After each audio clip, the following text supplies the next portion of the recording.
Hello students, class 11th accountancy unit 1 का chapter 2 basic accounting terms हमारा चल रहा है, जिसमें बेसिक अकाउंटिंग टर्म्स के हम ऑब्जेक्टिव क्वेश्चन को सॉल्व कर रहे हैं। क्वेश्चन नंबर 20 तक हम लोगों ने लास्ट वीडियो में कर लिया है। जितना डिटेल में बात हो सकता है ऑब्जेक्टिव क्वेश्चन में उतना डिटेल में बात कर रहे हैं। ज़्यादा डिटेल में जानना है तो फिर आपको और वीडियो देखना पड़ेगा, क्योंकि यहाँ पर अगर हम डिटेल बताने लगेंगे, सारा कंप्लीट डिटेल अगर बताने लगेंगे तो फिर एक क्वेश्चन में ही बहुत ज़्यादा समय लग जाएगा। तो आप उसके लिए पूरी पढ़ाई करो और उसके बाद यहाँ पर आओ तो ज़्यादा अच्छा है। क्वेश्चन नंबर 21 से स्टार्ट करेंगे आज। Cash discount is, cash discount क्या होता है?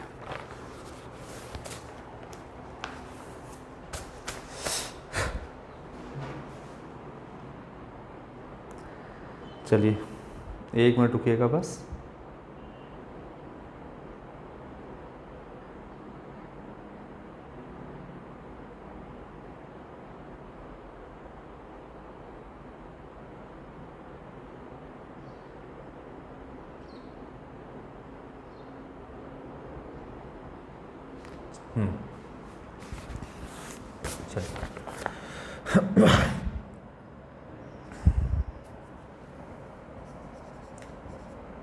कैश डिस्काउंट,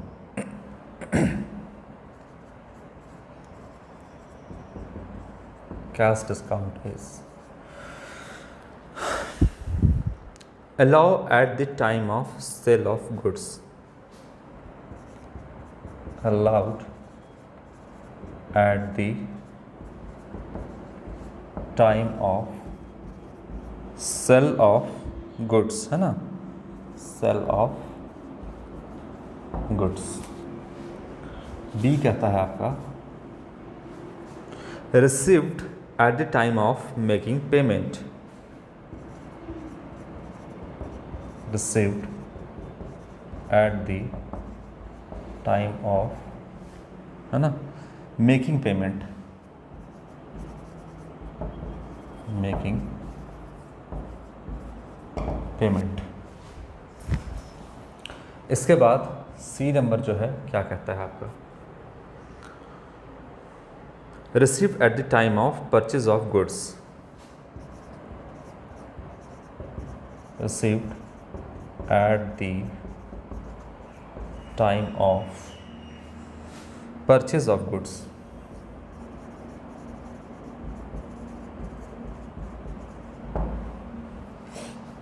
और डी जो है आपका वो क्या कहता है,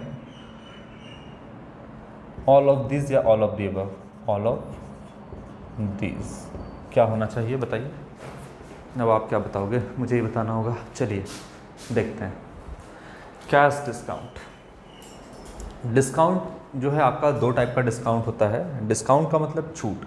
आप मार्केट में जाते हो तो भी आपको जो है जो आपका रिटेल शॉप होता है, जो शॉपकीपर होते हैं वो आपको डिस्काउंट देते हैं। बोलते हैं ना कि अंकल जो है आप 200 का सामान हुआ 20 रुपये छोड़ दीजिए, तो आपको छोड़ देता है, तो उसको बोलते हैं डिस्काउंट।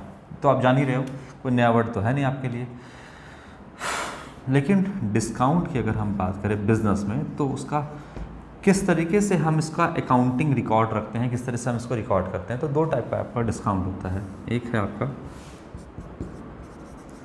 ट्रेड डिस्काउंट और एक होता है आपका cash discount. Trade discount cash as well as credit transaction दोनों होता है।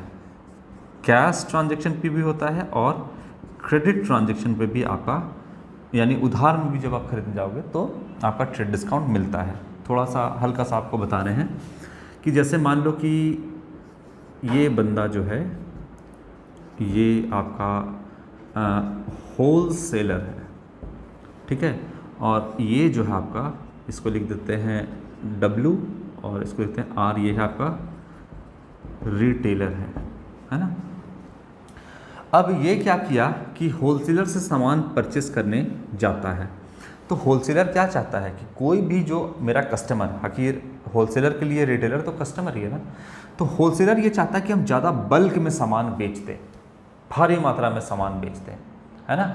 इसके लिए, इसको बल्क में सामान बेचने के लिए ये जो आपका सेलर है यानी जो होल सेलर है ये क्या देता है, आपका ट्रेड डिस्काउंट देता है, जिसका हम अलग से कोई भी जर्नल एंट्री पास नहीं करते हैं, बल्कि मार्क्ड प्राइस या कैटलॉग प्राइस में से सीधा हम लेस कर देते हैं। इसको आगे बताएंगे जब जनरल एंट्री करेंगे तब। यानी कैश पे भी मिलेगा ट्रेड डिस्काउंट, यानी होलसेल रिटेलर जब होलसेलर के पास जाएगा तो कैश में भी परचेस करेगा अगर सामान तो भी डिस्काउंट मिलेगा, उधार में भी करेगा तो भी मिलेगा ट्रेड डिस्काउंट, और उसके लिए हम अलग से कोई जनरल एंट्री पास नहीं करते हैं। ठीक है, चलो थोड़ा सा और बताते हैं। मान लो कि ये जो है 1 लाख का सामान परचेस करने गया था, 1 लाख का सामान परचेस किया रिटेलर ने, तो TD यानी ट्रेड डिस्काउंट 10% था, तो 10% ट्रेड डिस्काउंट दिया, तो 1 लाख का 10% कितना होगा, है ना, ट्रेड डिस्काउंट कितना था 10% मान लेते हैं। तो 90,000 का सामान जो है 1 लाख सामान ये परचेस करने गया था, लेकिन 10% का ट्रेड डिस्काउंट दिया रिटेलर को, होलसेलर ने दिया। क्यों दिया? क्योंकि बल्क में सामान खरीद के ले जाए, ये रिटेलर सोचेगा कि अरे वाह 10% का डिस्काउंट है तो हम और सामान खरीद के ले जाते हैं, तो इसका तो उद्देश्य पूरा हो गया कि हम ज़्यादा बल्क में सामान बेच दें, तो इसलिए ट्रेड डिस्काउंट। अच्छा, अब होलसेलर ये शर्त रखता है कि तुम अगर प्रॉम्प्ट पेमेंट कर दो, यानी 90,000 अगर इमीडिएट पेमेंट कर देते हो। देखिए बिजनेस में उधार और कैश दोनों का ट्रांजैक्शन होता है, आप ये नहीं कह सकते कि तुरंत हमको कैश दे दो। अगर तुरंत कैश मांगे तो हो सकता है रिटेलर के पास 90,000 तुरंत देने को ना हो, तो क्या होलसेलर बेचेगा नहीं? तब भी सामान बेचना है, मजबूरी है बेचना, क्योंकि अगर आप क्रेडिट में ट्रांजेक्शन नहीं करोगे, क्रेडिट में नहीं बेचोगे तो कोई ले ही नहीं जाएगा, बोलेगा अभी मेरे पास कैश थोड़ी ना है, बाद में लेकिन दे देंगे। तो ये बात होता है, तो आपका उधार में भी बेचा जा सकता है। तो ये तो आपको ट्रेड डिस्काउंट मिल गया, जिसके लिए हम अलग से कोई जनरल एंट्री पास नहीं करते हैं। एक और लालच दिया होलसेलर, बोला तुमको कि अगर अभी 90,000 पेमेंट कर दोगे, प्रॉम्प्ट पेमेंट कर दोगे, तो तुमको हम 10% का एक्स्ट्रा डिस्काउंट देंगे।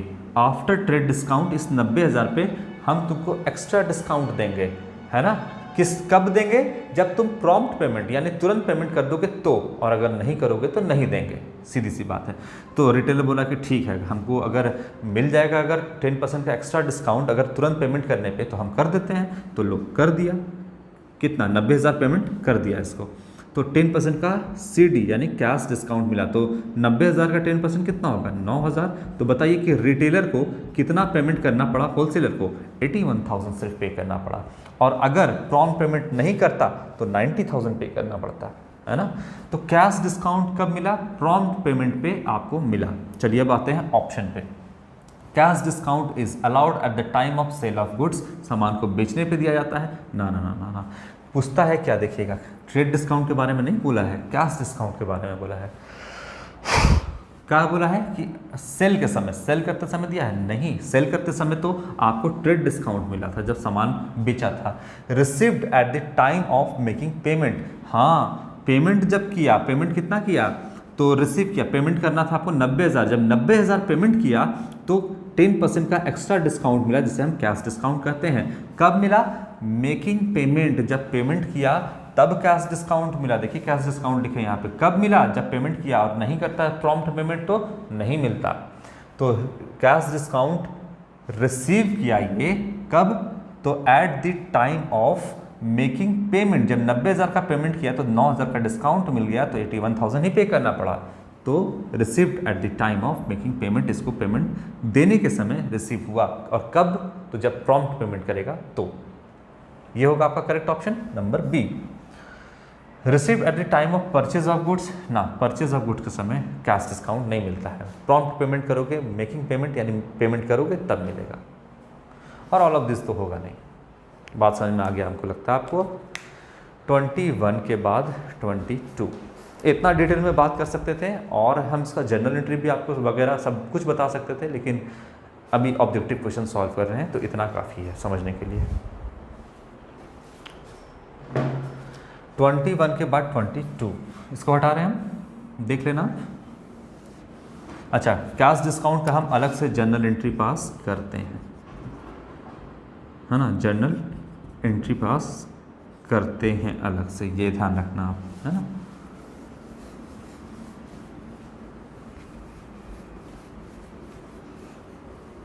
और होलसेलर रिटेलर को क्यों दिया डिस्काउंट? अरे भाई जल्दी से पेमेंट आ जाए, जल्दी पेमेंट आ जाएगा तो हम उस पैसे का कहीं भी इस्तेमाल कर सकते हैं, है ना, और सामान परचेस कर सकते हैं मैन्युफैक्चरर से। इसीलिए हर कोई बिजनेसमैन चाहता है कि हम जल्द से जल्द पैसा हाथ में पकड़ लें। चलो, ट्रेड डिस्काउंट इज आ गया ना, इसके बाद भिखारी हम हटा दिए अभी, कोई बात नहीं। Trade discount is, trade discount क्या है? Allow at the time of receive payment. अब तो आप समझ जाओगे, तुरंत समझा देंगे। Allowed at the time of receiving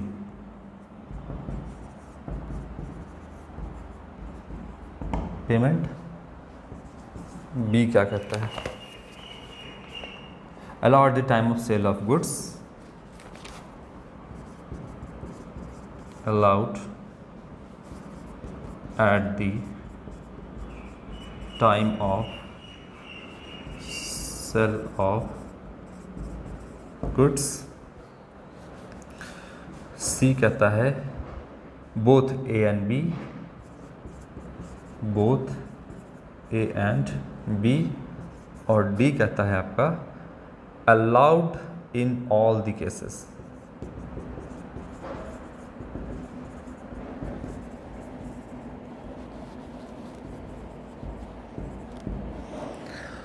चलिए क्या होगा बताइए अब इसमें आप।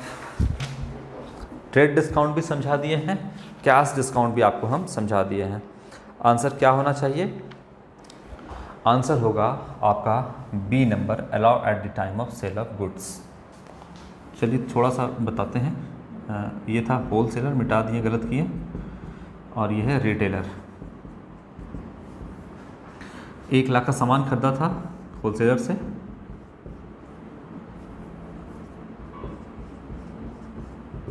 माइनस किया ट्रेड डिस्काउंट, क्योंकि बल्क में खरीद के ले जाएं, है ना। कौन दिया? होलसेलर दिया रिटेलर को। तो allowed at the time of sale of goods, जब सामान होलसेलर ने रिटेलर को बेचा तो ट्रेड डिस्काउंट दिया, मानते हैं 10%। तो ये जो है 90,000 रुपया का सामान बेचा रिटेलर को, ट्रेड डिस्काउंट देने के पास। क्यों दिया? क्योंकि बल्क में खरीद के ले जाए।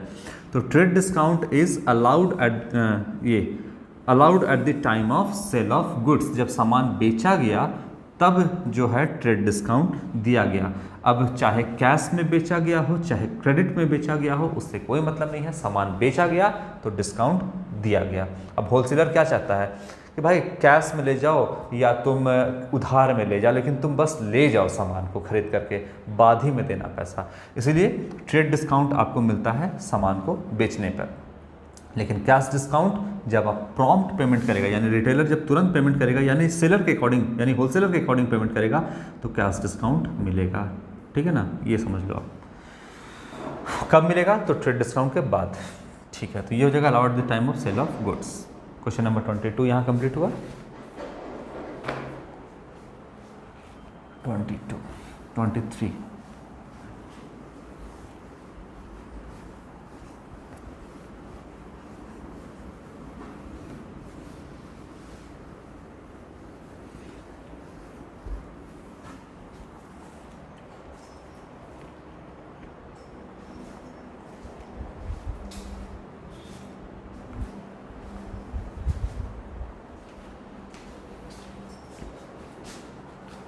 विच of the following is not a current asset? इसमें से कौन सा करेंट एसेट नहीं है? चलो ये सब तो आपको बता ही दिए हैं। Question number 23, not a current asset A, prepaid expense,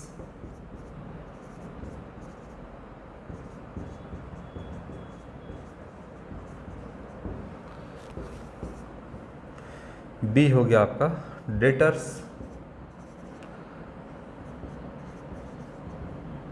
सी आपका हो गया फर्नीचर,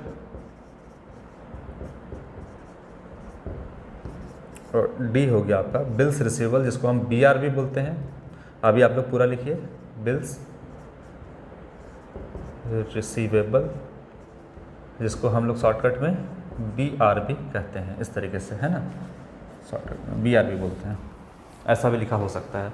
तो कौन सा करंट एसेट नहीं है, क्या बताने की ज़रूरत है बार बार? सी नंबर होगा फर्नीचर, ये आपका टैंजिबल फिक्स एसेट है।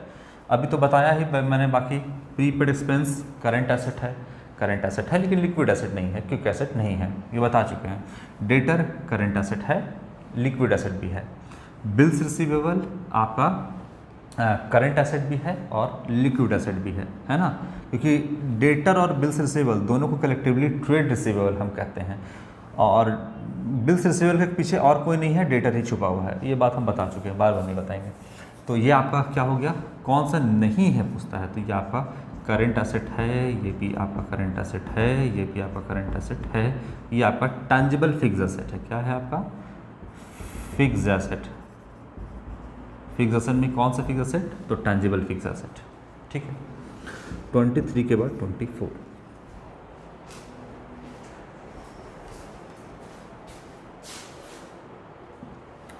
चलिए 24 क्या कहता है?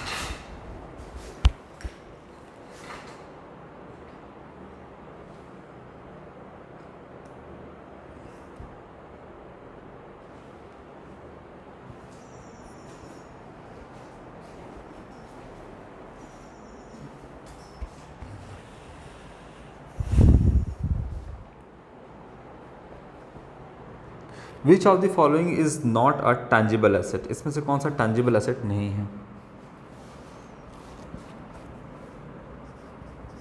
Not a tangible asset, not a tangible asset यानी जिसका कोई फिजिकल एग्जिस्टेंस नहीं होता है, जिसको आप छू नहीं सकते हो, उसका कोई फिजिकल एग्जिस्टेंस नहीं होता है, वो क्या है आपका? A motor car, sorry motor car, B है आपका गुडविल,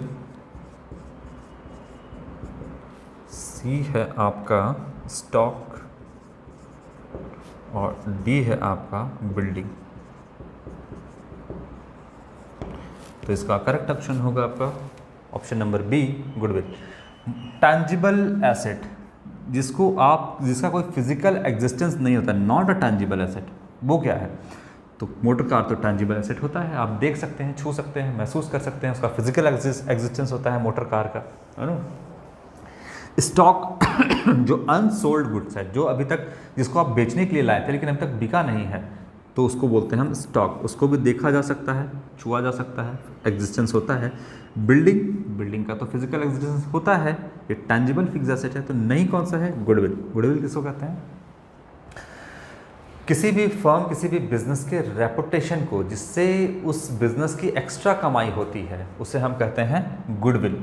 लेकिन गुडविल दिखता नहीं है, क्या रेपुटेशन दिखता है? मान लीजिए कि जैसे आपका, अगर हम बात करें कि शाहरुख खान है, तो बहुत अच्छे एक्टर हैं वो, और क्या उनका भी गुडविल है, रेपुटेशन है, लेकिन क्या हवा में उसका कोई फिजिकल एग्जिस्टेंस है गुडविल का? शाहरुख खान को जब आप देखते हो तो क्या अगल बगल उनका गुडविल दिखता है क्या? गुडविल मतलब कोई टैंजिबल चीज़ जिसको आप देख सकते हो, छू सकते हो, उसका कोई फिजिकल एग्जिस्टेंस है, एक ऑरा बना हुआ है कि गुडविल को ले करके कंधे पे चल रहे हैं शाहरुख खान, ऐसा कुछ दिखता है क्या? नहीं। लेकिन फिर भी वो फेमस है, जिसकी वजह से उनको ज़्यादा फिल्म, मूवी मिलता है, जिससे वो एक्स्ट्रा कमाई करते हैं। तो वही चीज़ है आपका, किसी भी बिजनेस का गुडविल के कारण वो एक्स्ट्रा कमाई करता है। तो गुडविल क्या है आपका? इनटैंजिबल फिक्स्ड एसेट है आपका गुडविल। ठीक है, और गुडविल ही नहीं, गुडविल, कॉपीराइट, ट्रेडमार्क, पेटेंट, है ना, ये सब कुछ आपका, कंप्यूटर सॉफ्टवेयर, फ्रेंचाइजी, ये सब कुछ आपका इनटैंजिबल एसेट के अंदर आता है, इनटैंजिबल फिक्स एसेट के अंदर आता है। चलिए 24 के बाद 25।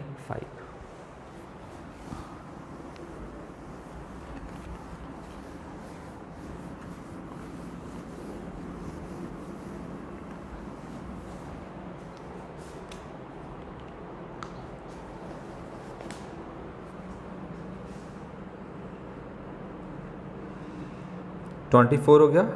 25, ठीक है, 25।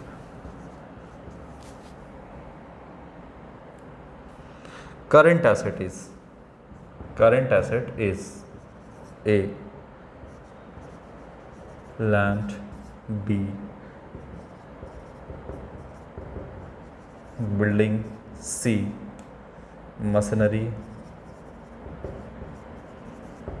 और D stock.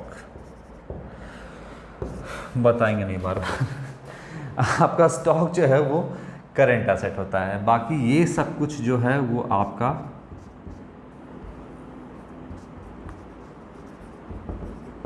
Tangible fixed asset के अंदर आता है। स्टॉक जो है वो करंट एसेट है, करंट एसेट है पर लिक्विड एसेट नहीं है, बताया है मैंने, लाइन से देखना।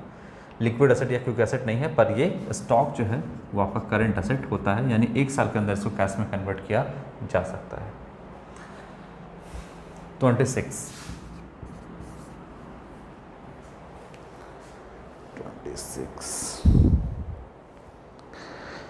Repair charge of office old furniture. Repair charge of office old furniture. A, ये क्या है आपका? तो बोलता है रेवेन्यू एक्सपेंस या revenue expenditure. Revenue expense. B है आपका capital expense. Capital expense. C है आपका deferred expenditure.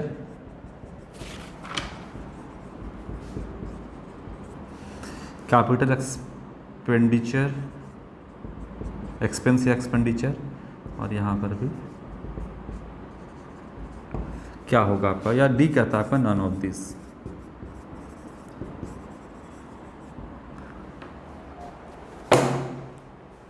Repair charges of office old furniture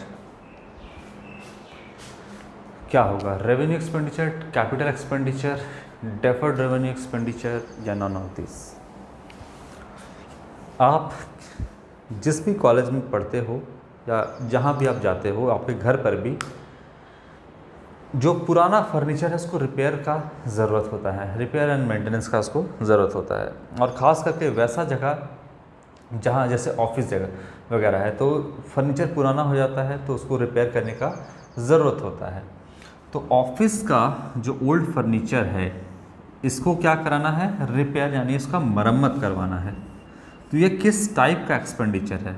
तो ये है आपका रेवेन्यू एक्सपेंडिचर। बता दिए, डिटेल में थोड़ा बताते हैं। रेवेन्यू एक्सपेंडिचर वो एक्सपेंडिचर होता है जिससे आप अपने बिजनेस को मेंटेन करके रखते हो, है ना। आप अपने बिजनेस को क्या करके रखते हो? मेंटेन करके रखते हो। जैसे वाइट वॉशिंग करवा रहे हो, जिससे कोई रेवेन्यू एक्सपेंडिचर से कोई भी एसेट क्रिएट नहीं होता है, कोई एसेट नहीं बनता है बिजनेस में, बस आप रिपेयर करवा रहे हो। जैसे रिपेयर, ओल्ड फर्नीचर रिपेयर किया तो क्या एसेट का लाइफ बढ़ गया? क्या नहीं बढ़ा। आप उसने उसको रिपेयर करवाया, टूट फूट गया था, आप एक नया बाइक खरीदे हैं चमचमाता, अब वो बाइक हो गया थोड़ा पुराना, आप उसको रिपेयर करवाते हो तो क्या बाइक फिर से नया हो जाता है? क्या नहीं। क्या इंजन फिर से नया हो गया?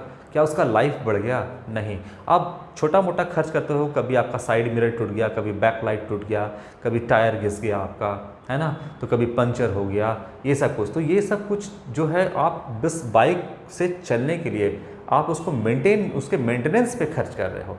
इससे ना ही बाइक का एफिशिएंसी बढ़ता है और ना ही बाइक का लाइफ बढ़ता है। ऐसा नहीं कि आप रिपेयर करवा दिए तो बाइक का लाइफ जो था वो आपका 10 साल की जगह 20 साल हो गया, या फिर आप उस पर खर्च कर दिए तो बाइक का एफिशिएंसी बढ़ गया, पहले 100 किलोमीटर पर आवर की स्पीड से चलता था, अब 120 की स्पीड से चला। ऐसा नहीं होता है ना।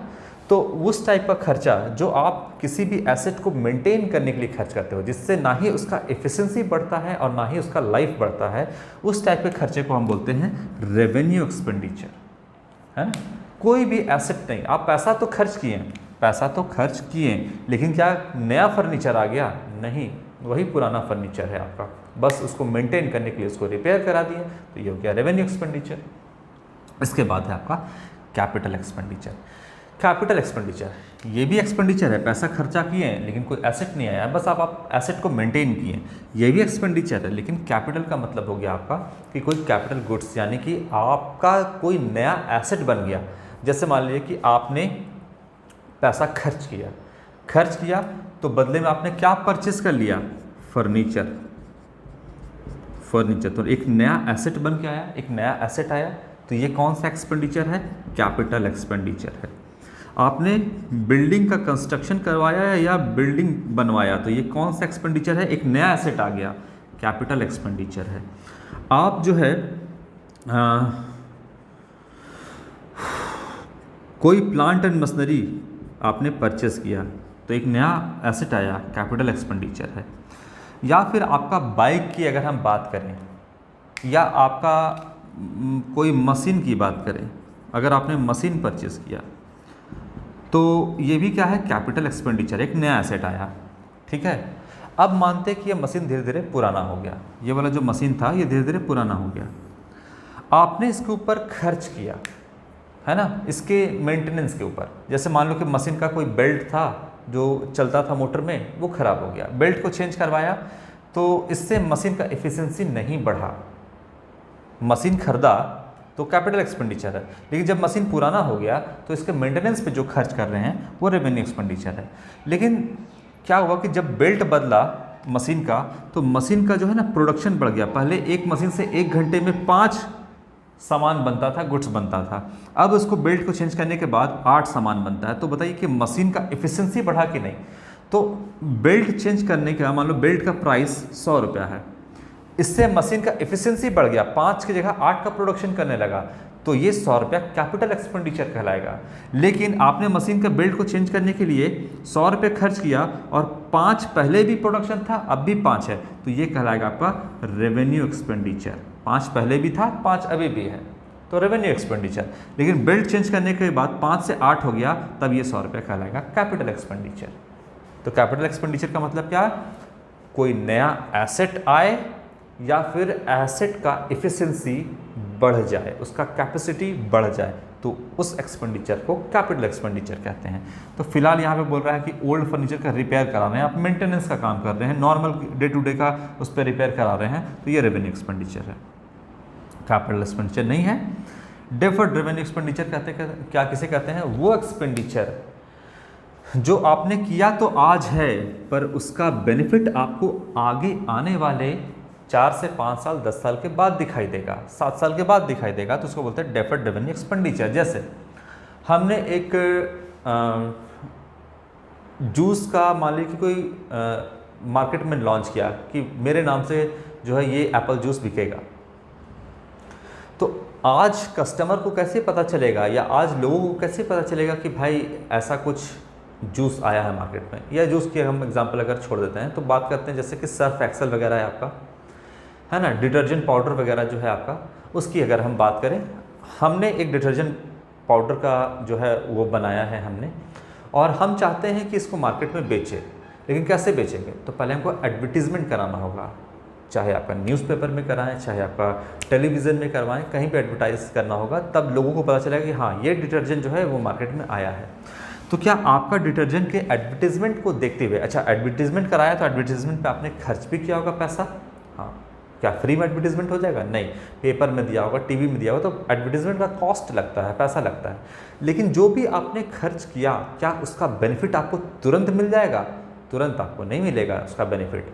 उसका आगे आने वाले साल में जैसे जैसे कस्टमर को पता चलेगा कि आपको ये प्रोडक्ट मार्केट में है, वैसे वैसे वो खरीदेंगे। ऐसा नहीं कि आपके एडवर्टीजमेंट को देख करके सारे जो कस्टमर है वो दौड़ पड़ेंगे कि हम सर्फ एक्सेल इस्तेमाल करते थे, हम दूसरा डिटर्जेंट को छोड़ करके आपके डिटर्जेंट को इस्तेमाल करेंगे, ऐसा नहीं है। आगे आने वाले साल में धीरे धीरे उसका बेनिफिट आपको नज़र आएगा। तो वो एक्सपेंडिचर जो आपने अभी खर्च किया है लेकिन उसका बेनिफिट आपको आगे आने वाले साल में मिलेगा, जैसे एडवर्टीजमेंट एक्सपेंस, ये आपका डेफर्ड रेवेन्यू एक्सपेंडिचर है, ठीक है। और नॉन ऑफ दिस तो होगा नहीं। तो ऑफिस का ओल्ड फर्नीचर का आपने रिपेयर करवाया है तो मतलब आपने मेंटेनेंस का काम किया है, और मेंटेनेंस का नॉर्मल काम जो है जिससे कि कोई एसेट का निर्माण भी नहीं हुआ और उसका एसेट का एफिशिएंसी भी नहीं बढ़ा, इसको हम कहेंगे रेवेन्यू एक्सपेंडिचर। ऑप्शन ए जो है आपका करेक्ट ऑप्शन होगा। तो ये क्वेश्चन नंबर 26 हो गया। 27 से बच्चे हम नेक्स्ट वीडियो में कवर करेंगे। आज के लिए इतना ही। Thank you.